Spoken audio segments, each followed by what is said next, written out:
viesse nos ajudar aí a esclarecer para todos nós aquilo que nós devemos saber, né? Conhecer o que está acontecendo, saber aonde estamos pisando, o porquê das coisas, né? O porquê que o momento às vezes se torna tão difícil, muitas vezes parece ser complicado, né? Por que nós sentimos tanta influência energética, né? E às vezes a gente escuta dos estudiosos principalmente, energias, estão sentindo as energias. Mas quais energias? O que está acontecendo? Então, eu apresento para vocês o médium da casa, trabalhador incansável da Seara do Cristo, nosso amigo Rômulo Pérez, para o trabalho da palestra sobre transição planetária. Tá? Recebam o nosso amigo, né, e desejamos para ele, né, um bom trabalho. Muito obrigado. Então, boa noite a todos, então. Queria só agradecer a oportunidade de estar aqui explanando um pouco desse assunto, que é a transição planetária. Então, o que é isso?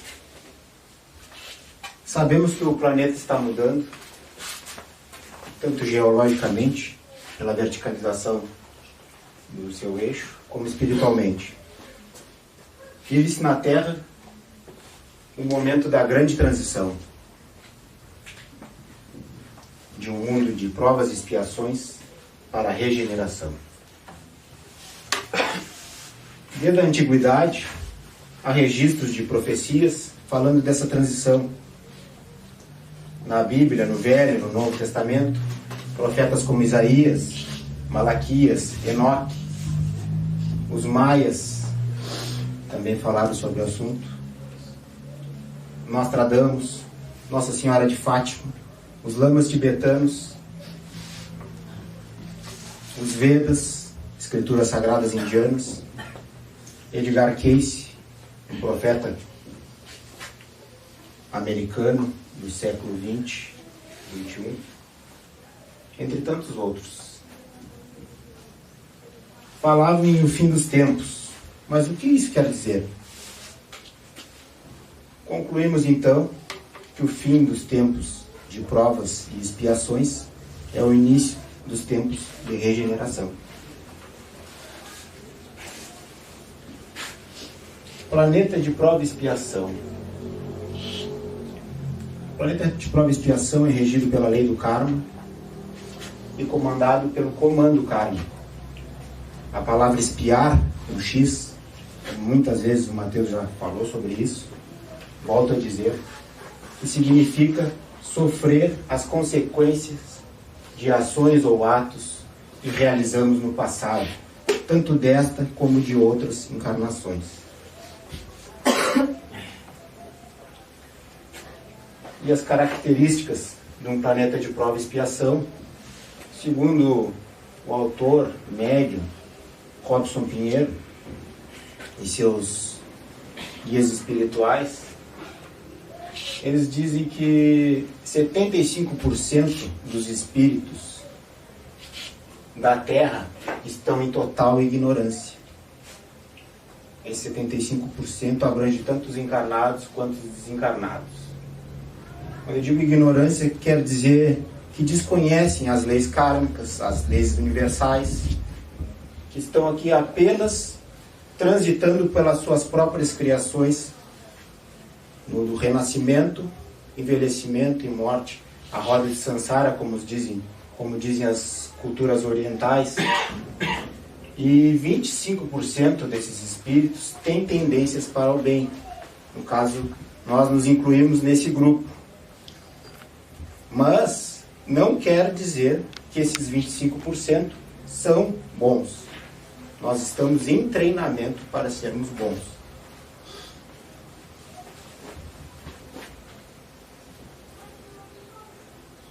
Fatos do nosso planeta. Em 8.000 anos de história desta civilização, apenas 30 anos foram sem guerra. Isso significa menos de 0,5% do tempo de paz. Toda a nossa história é fundamentada em cima de poucos homens dominando, escravizando uma maioria pela força, medo e poder. cegos conduzindo cegos, ignorância conduzindo ignorantes, e quando algum quis se rebelar e mostrar algo diferente, foi crucificado, caluniado, queimado, e etc. Aqui estamos nós aí.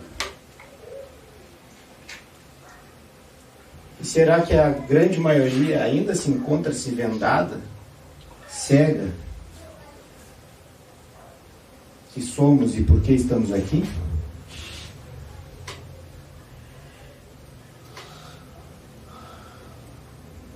Atualmente são extraídos 50 milhões de barris de petróleo por dia.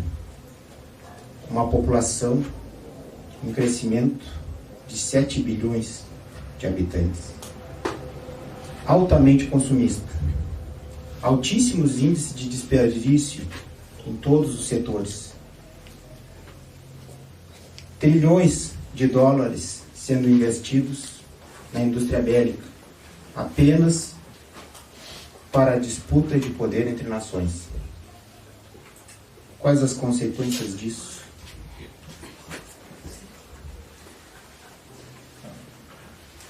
Por que não se usam fontes renováveis de energia com menores custos, sustentáveis, se elas existem há milênios? Aqui temos o exemplo da energia eólica, através do vento, energia solar, energia das marés, energia das ondas, maré motriz e onda motriz. Nosso planeta é cercado por água. Não ia faltar matéria-prima para esse tipo de energia, né? Por que poucos tentam mudar e fazer diferente? Pois poucos despertaram e viram que não tem mais como continuar assim. Vale lembrar também que é natural do ser humano ser acomodado e ser resistente a mudanças. E essa minoria que despertou está consciente da necessidade de agir, não se importando com a opinião alheia e se estão sendo apoiados ou não.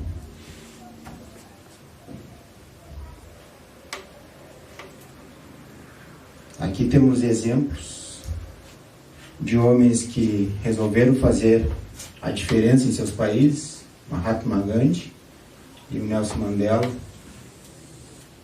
o Gandhi na Índia e o Mandela na África do Sul, que foram contra todas as forças, acreditando nos seus ideais, e não uma luta só por eles e pela família deles, mas por uma nação.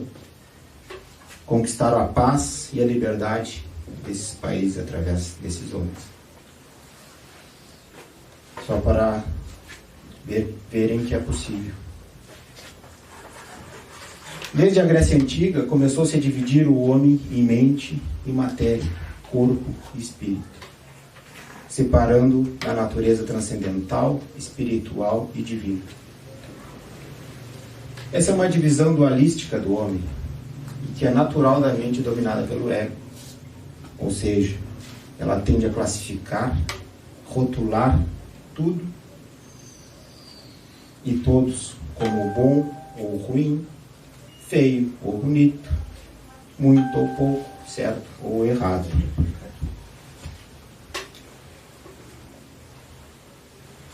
Podendo usar como exemplo, às vezes, o que é muito para um é pouco para outro, o que é feio para mim pode ser bonito para outro.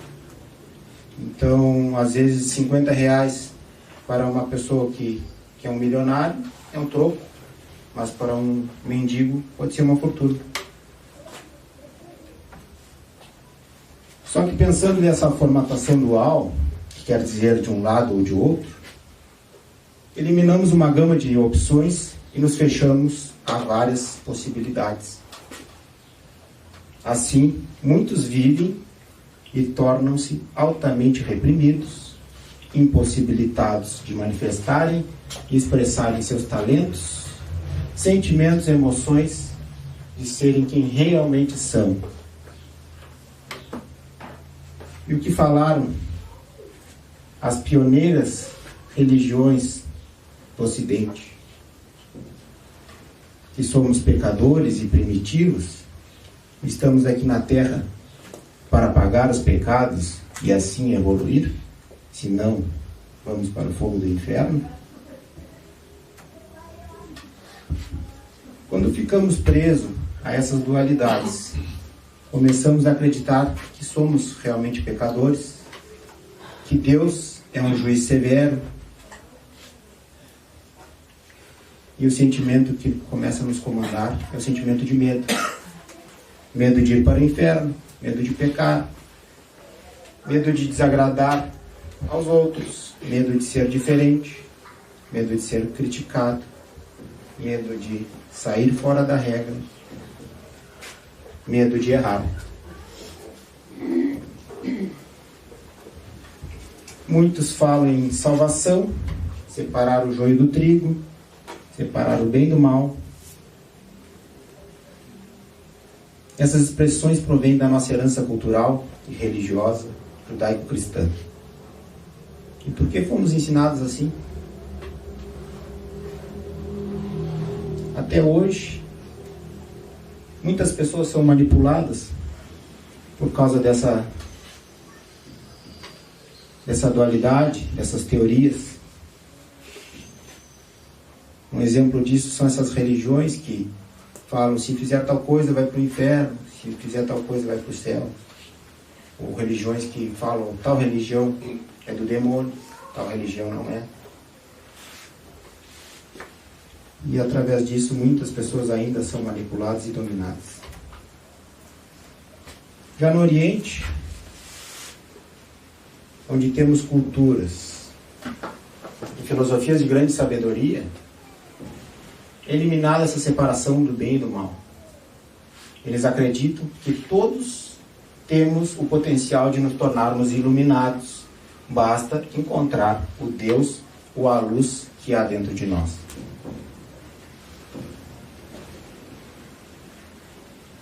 Vocês devem estar se perguntando, então não tem gente mal, não tem homem mal no Oriente? Com certeza tem em todo lugar.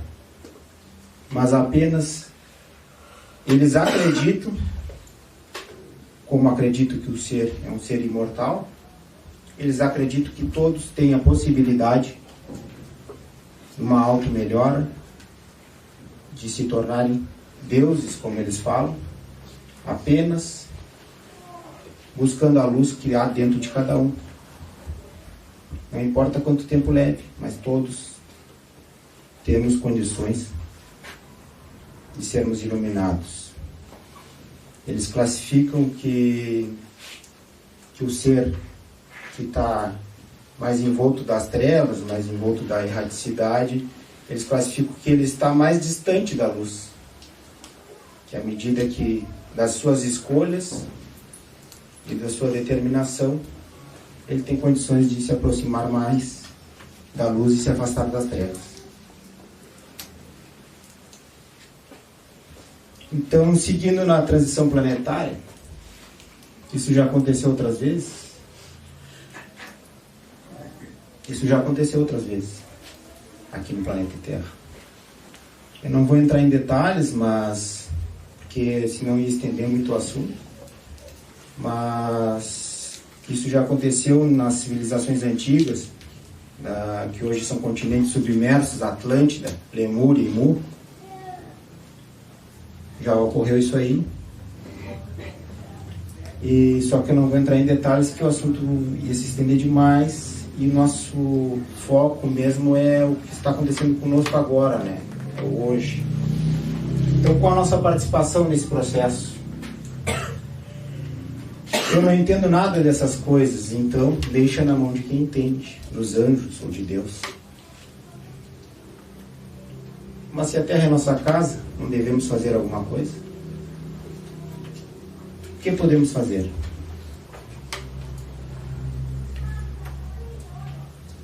E se a resposta for evoluir, expandir a consciência, expandir a visão, me conectar com o meu Deus interior. Mas o que significa isso na prática?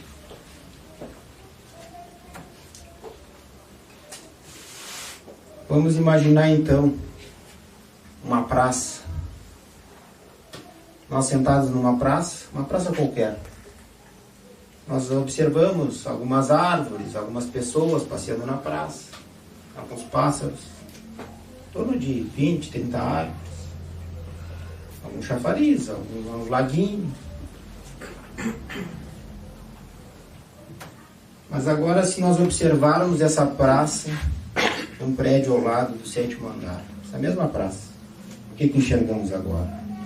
Conseguimos enxergar um número um pouco maior de árvores, ou quase todo, de repente, até toda a praça a gente consegue enxergar, né? Número maior de pessoas, prédios, vizinhos, carros. Começa a ampliar a nossa visão, né? E se agora nós subirmos mais um pouco e enxergarmos essa mesma praça, uma visão da altura de um avião,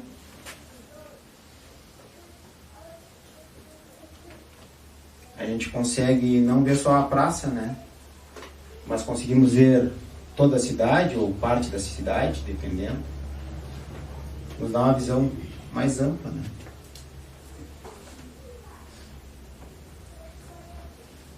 E se olharmos essa mesma praça do espaço, da Lua, o que conseguimos enxergar?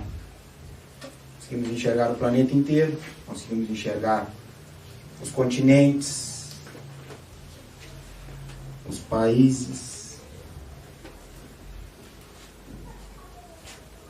Temos uma visão muito restrita e limitada a nível cósmico quando estamos na carne, principalmente encarnados, no caso. E por isso é tão fácil o ser humano se afastar da sua própria essência, que é de um ser espiritual, tendo uma experiência no plano físico, na matéria. Vou falar aqui de uma historinha bem conhecida, uma lenda da Índia, que são monges cegos num mosteiro na Índia, e eles andavam sempre juntos e saíram para dar uma passeada na floresta. Lá tem muito elefante domesticado, manso, e eles encontraram um elefante, só que nunca tinham tido contato com o elefante, e eles encontraram o elefante, pegaram a tocar no elefante, e já um tocou na lateral do elefante, nas costelas ali, e disse: isso aqui acho que é um grande muro, mas de um material engraçado, flexível. E o outro que tocou na cola disse: é um muro e tem uma corda pendurada. O outro, agarrado numa pata do elefante, disse: pois é, eu acho que é um muro ou a entrada de um templo, porque eu estou segurando um pilar, uma pilastra aqui. E o outro, agarrado numa orelha, disse: não, vocês estão enganados. Isso aqui é uma grande planta. Eu estou segurando uma folha da planta, uma folha enorme, grossa. Isso é uma planta enorme. E o outro, agarrado na tromba, disse: não, isso aqui é uma cobra. E já se formou a confusão entre eles, né? Começaram a discutir e tal, debater. E monge, né? Gosta de explorar as coisas lá na sua origem. Começaram, não, mas que isso e tal. Cada um querendo mostrar o seu ponto de vista, e isso vinha passando um monge que enxergava, passou, viu aquela discussão entre eles, disse, resolveu intervir, né? Disse: o que vocês estão discutindo aí? Não, que é isso, que é aquilo. Não, mas vocês estão tudo errado. Mas como que a gente está errado? Eu toquei, eu senti, não sei o quê. E o monge disse: não, vocês estão errados. Mas por que a gente está errado? Vocês estão equivocados porque vocês estão vendo apenas uma parte do todo. Por isso que isso aqui é apenas um elefante. Esses monges ficaram perplexos, né?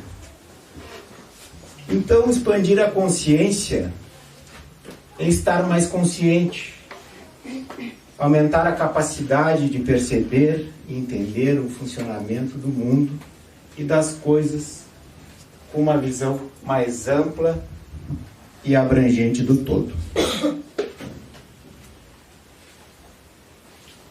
Será que apenas o planeta Terra é o único habitado inteligente? Vocês já se perguntaram isso? A grande maioria nós não nos perguntamos, né? A vida é corrida. Olhando para o céu em uma noite sem nuvens, vemos bilhões de sóis, porque cada estrela é um sol, e milhões de galáxias. Cientistas já calculam 10 trilhões de galáxias, sendo que 100 milhões já foram catalogadas. Então, são números exorbitantes. Cada pontinho que enxergamos no céu pode conter dezenas de planetas em seu redor, capaz de agregar diversas civilizações. O campo da astronomia cada vez tem avançado muito e cada vez fica mais impressionado com esses números. Por que o Criador fez tantos sóis, tantos mundos? Vejamos a perfeição do funcionamento do organismo humano, cada célula, cada órgão, com sua respectiva função e adaptação. A perfeição dos reinos animal e vegetal. Será que tem algo mais grandioso que criou tudo isso? Para mim não resta dúvida, né? O homem cético acredita que esse fenômeno casual aconteceu somente na Terra e que todo o universo, com suas trilhões de galáxias e sóis, estão aí acidentalmente.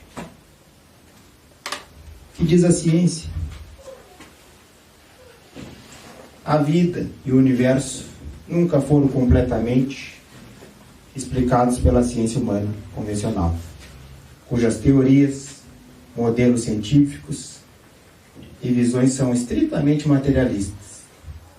Já a física quântica, que tem 200 anos aproximadamente, se difere e alcança níveis muito além do plano material.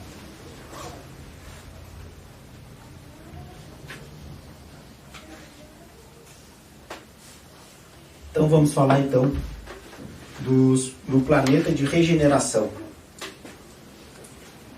que é o próximo passo. Passada a transição planetária, a Terra se transformará em um planeta de regeneração. Nesse próximo passo, ficarão 50% dos espíritos. Probleminha técnico ali.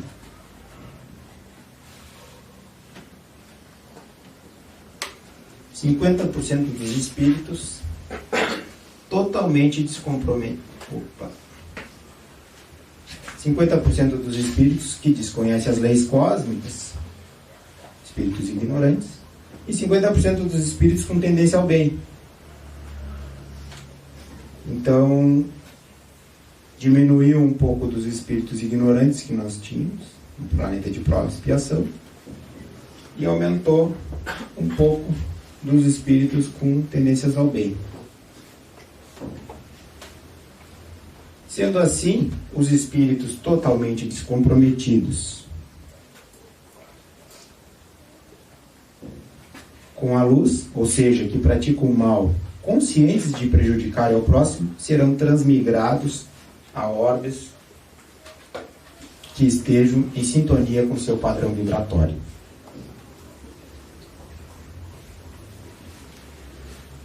Então, o que vai melhorar é justamente isso. Aumentará os espíritos com tendências ao bem, e esses espíritos que estão aqui muito ligados, muito sintonizados com as trevas, que estão aqui só para prejudicar o próximo mesmo, esses serão transmigrados a outros orbes mais atrasados. Segundo o professor Arthur Lima, eles vai para um planeta, para orbes 50 mil anos mais atrasados, essas entidades mais densas mesmo.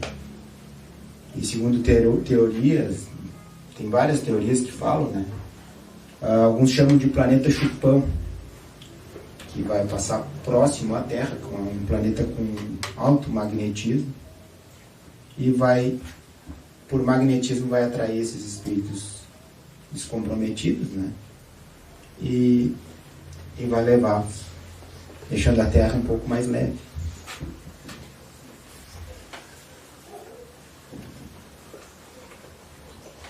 Para que estamos na Terra? Jesus irá voltar.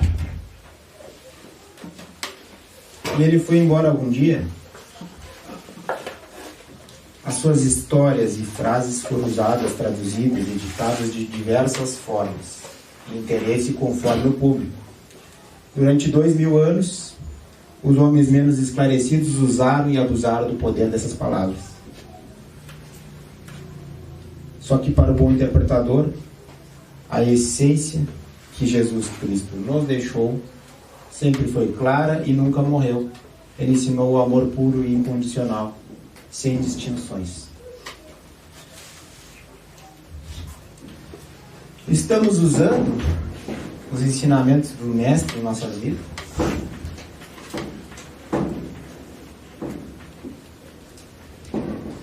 Amem-se uns aos outros como eu vos amei. O Mestre não deixou dito apenas essa frase. Ele nos mostrou com o seu exemplo como é que era amar ao próximo. Ele estava crucificado, sendo crucificado, né? Carregando a cruz, e alguns cuspiam nele, outros açoitavam ele, e ele nunca deixou de amar aqueles, e ainda pedia misericórdia ao Pai, ao Criador. Perdoa-lhes, Pai, porque eles não sabem o que fazem. E amai ao próximo como a ti mesmo. Essa outra frase, ela é passível de duas interpretações. Porque amai ao próximo como a ti mesmo, no caso de Jesus, amar ao próximo como ele amava ele mesmo, era muito bom, né? Mas, e no caso de pessoas que não se amam, como é que tu vai amar ao próximo se tu não te ama? Se tu não tem amor próprio, como a gente vai amar ao próximo? Como é que eu vou dar algo que eu não tenho? Então, aquela segunda frase, amai ao próximo como a ti mesmo, podemos reescrevê-lo em algumas situações como amai ao próximo e a ti mesmo. E amai a ti mesmo. Em primeiro lugar. Então este desamor, por si próprio, reflete diretamente nessa situação calamitosa dos relacionamentos que encontramos hoje. Não só relacionamentos entre casais, mas entre famílias, entre amigos, etc. Todos os relacionamentos atualmente estão passando por uma fase bem complicada.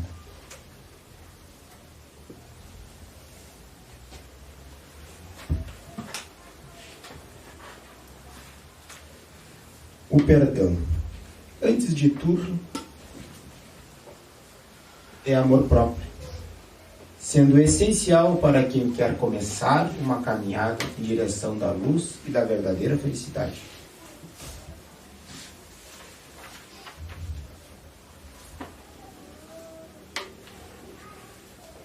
O perdão, antes de ser um ato de amor, é um ato de inteligência. Para que carregarmos uma âncora presa ao passado, que além de não resolver nossos problemas, torna a nossa caminhada tão pesada e desgastante, além do que ela já é, né?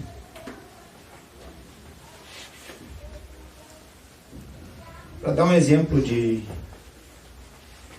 o que acontece quando não perdoamos, a gente poderia exemplificar uma pedrinha, pegar uma pedrinha que nem essa aqui e colocar dentro do sapato. e sair para caminhar com essa pedrinha dentro do sapato. A gente começa a caminhar, dói, machuca, incomoda. No primeiro dia. No segundo dia, a gente coloca o sapato, sai caminhando, então já começa machucando, doendo, incomodando, mas em seguidinha a gente já acostumou com ela, já começa a nem sentir, nem se lembrar mais da pedrinha. No terceiro dia, nós já temos um jeitinho de ajeitar aquela pedrinha dentro do sapato, que já não nos incomoda e não nos machuca tanto. E estamos acostumados com ela. Mas querendo ou não, ela nos causa um desconforto. E a falta de perdão é a mesma coisa. Aquela coisinha que ficou lá no passado, volta e meia a gente se lembra dela. E nos traz desconforto. Querendo ou não, dói, machuca. Então, não resolve nada o nosso problema. O que nos ajuda é nós termos coragem, humildade de aceitar e tirar o sapato e botar fora essa pedrinha, para seguir nossa caminhada com o menos incômodo possível. E o que realmente importa é saber de tudo isso? Que o nosso corpo é apenas um veículo de manifestação da nossa alma, espírito ou consciência para se expressar no plano físico. Que somos os criadores da nossa própria realidade. Temos o poder de criação. Basta apenas escolhermos o que queremos criar. Poucos sabem disso, né? Então nós podemos escolher criar luz, felicidade, paz, amor, alegria. Vou falar um pouco dos conhecimentos dos mestres. O que os seres de luz, de outras, de algumas religiões e filosofias orientais, como o budismo, o taoísmo, o confucionismo, o hinduísmo e o Vedanta falam. O que o Jesus falou? Vós sois deuses. Eles falaram que somos deuses. Somos sementes da árvore do Criador, que ao atingirmos o solo, temos pleno potencial e oportunidade de germinar, virar uma planta e nos transformar em uma grande árvore, que poderá dar sombra e frutos.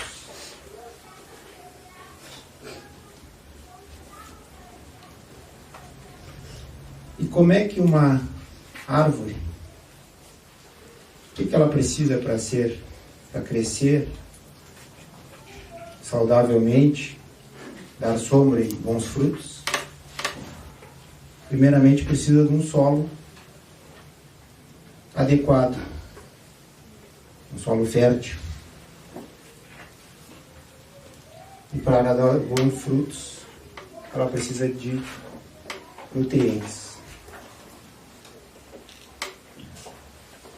Então aqui, que ao atingirmos o solo temos pleno potencial.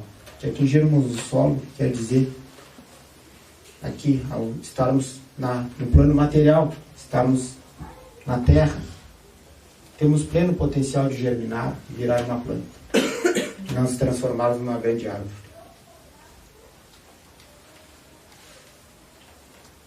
E o que é esse solo fértil? É a nossa mente. E o que é esse nutriente da árvore que ela necessita para dar bons frutos? São os nossos pensamentos e sentimentos.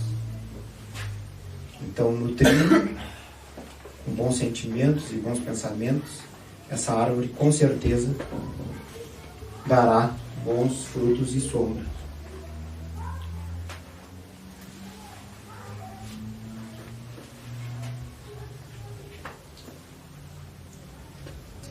problemas do mundo não são a criminalidade, a corrupção, o governo, entre outras coisas que nós pensamos que são os problemas.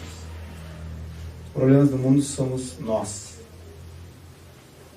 O homem e seus pensamentos criaram esta realidade, e principalmente pelo afastamento da sua própria essência.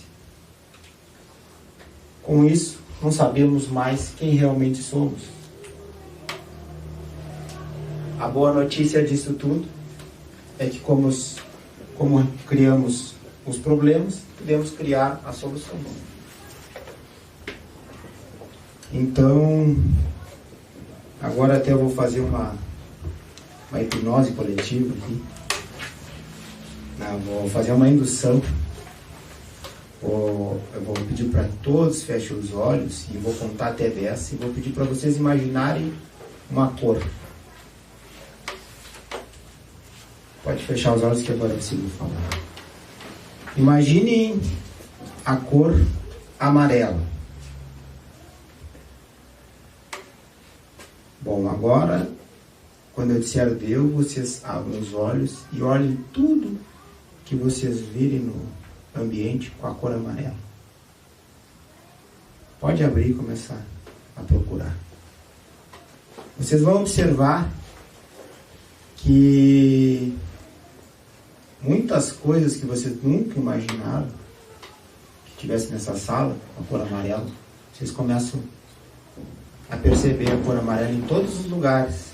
Ela sempre estiver ali, mas vocês começam a perceber, porque foram induzidos a enxergar, a focar na cor amarela. O que eu quero que vocês pensem com tudo isso? Amanhã, vocês vão, até amanhã, acho que no máximo amanhã, vocês vão andar na rua e vão ver muitas coisas com a cor amarela. Vão dizer, estou hipnotizado. Mas não.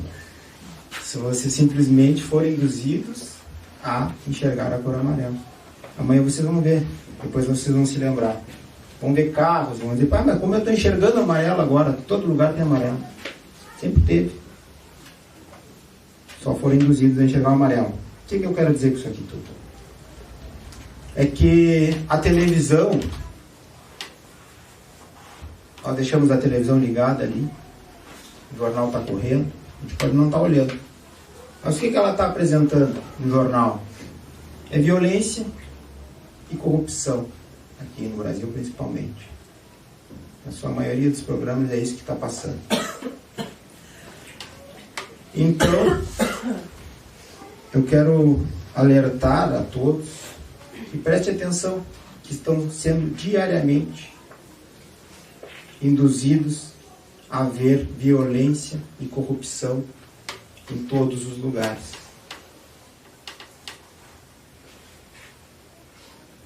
Vocês vão ver que, quando chegar o amarelo, uma indução de menos de 10 segundos.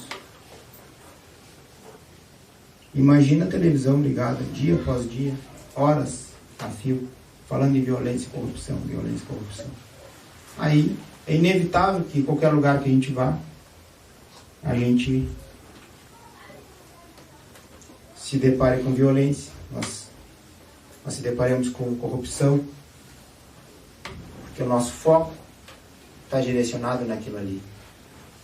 Aí a gente começa a ver que todo mundo é corrupto, que todos os políticos são corruptos. A gente começa a generalizar, porque o nosso foco está direcionado. A gente não enxerga a parcela de pessoas boas que tem. A gente não enxerga as situações boas, porque estamos focados apenas na violência. Nós começamos, com isso, a desenvolver um sentimento de medo dentro de nós. Medo de ser passado para trás, medo de ser roubado, medo de sofrer violência aqui e ali. E isso é um grande problema, não só no Brasil, né? No mundo inteiro.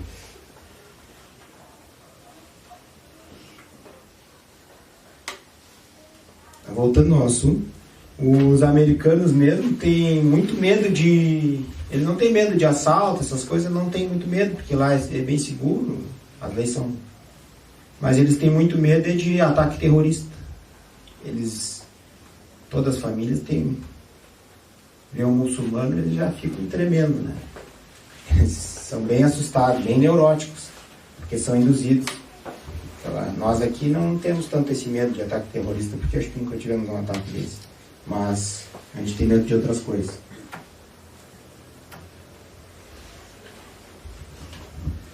A transformação do planeta para o próximo nível, com certeza, está sendo muito auxiliada pelos seres de luz daqui e de outros orbes. Só que isso não pode ser imposto por eles. Então, uma parte dessa transição cabe a nós, habitantes da Terra, realizarmos.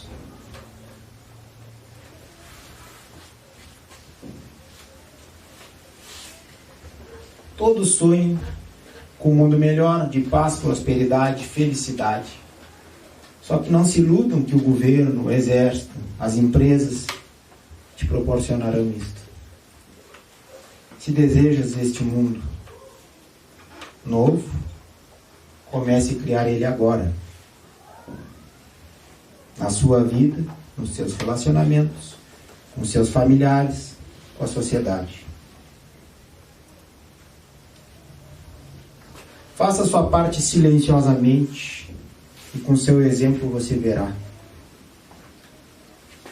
que todos que entrarem em contato contigo também começarão a fazer a sua parte, ou seja, a agir. A chave para a transição dessa nova era inicia-se pelo ponto básico, o próprio ser humano.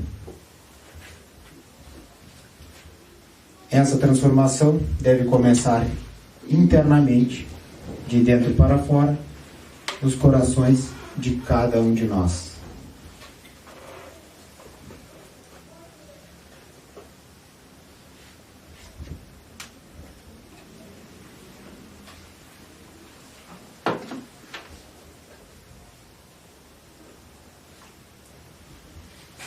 Como será o homem dessa nova era?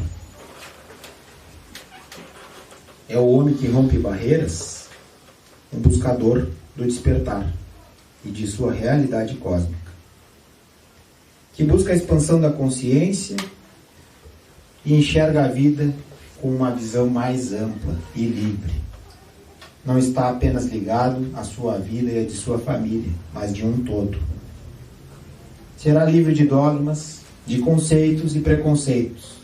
Um livre pensador, o dono da sua própria vida, sem modelos impostos pela sociedade ou seitas religiosas que lhe controlam.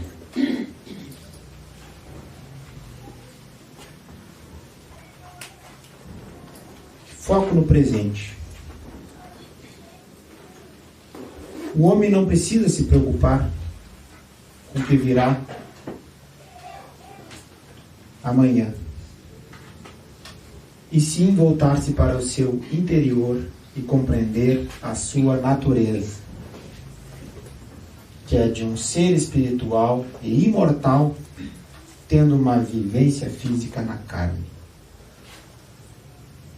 Pois dando o seu melhor hoje para o universo, e estando livre das amarras do passado, o futuro, com certeza, será um sucesso.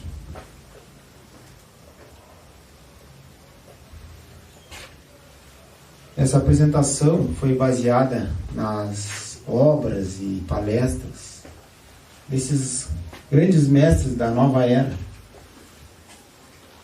que eu queria até parabenizá-los e agradecer por tanto conhecimento que eles disponibilizam na internet gratuitamente, muitas palestras que eles fazem, que com conhecimento e trabalho desses irmãos, com certeza essa transição está sendo beneficiada e amparada com esse conhecimento. É o Laércio Fonseca, professor Lalá, Trigueirinho, Divaldo Franco, Chico Xavier, Wagner Borges, Mônica de Medeiros, Haroldo Dutra, Arthur Lima e Arcílio Mais, através da psicografia de Ramatiz. Muito obrigado, então. Gratidão.